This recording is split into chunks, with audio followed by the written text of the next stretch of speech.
నిర్మల్ జిల్లా కేంద్రంలో భారీగా మత్తు పదార్థాలను పట్టుకున్నారు ఎక్సైజ్ శాఖ ఎన్ఫోర్స్మెంట్ ఎస్టీఎఫ్ పోలీసులు. పక్కా సమాచారంతో గంధం శ్రీనివాస్ ఇంట్లో దాడులు నిర్వహించి 3.3 కిలోల అల్ఫాజోలంను స్వాధీనం చేసుకున్నారు. నిందితుడిచ్చిన సమాచారంతో శాంతినగర్లోని ఓ గోడౌన్లో నిల్వ చేసిన 728 క్లోరల్ హైడ్రేట్ సీజ్ చేశారు. వీటిని కల్తీ కల్లుకు వినియోగిస్తున్నట్లుగా నిర్ధారించారు. పట్టుబడ్డ మొత్తం మత్తు పదార్థాల విలువ 43 లక్షలు ఉంటుందని అంచనా వేశారు.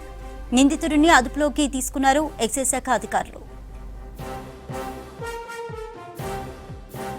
డైరెక్టర్ శ్రీ విబి కమలసన్ రెడ్డి గారికి అందిన సమాచారం మేరకు స్టేట్ టాస్క్ ఫోర్స్ టీం నిన్నటి రోజున నిర్మల్ పట్టణంలో గంధం శ్రీనివాస్ గౌడ్ అనే వ్యక్తి ఇల్లు సోదా చేసినప్పుడు 3.3 కేజెస్ అల్పాజోలం, తర్వాత అతనిచ్చిన సమాచారం మేరకు శాంతినగర్లో గోడౌన్ని మేము తనిఖీ చేస్తే అక్కడ 728 కేజెస్ సిహెచ్ క్లోరల్ హైడ్రేట్ మాకు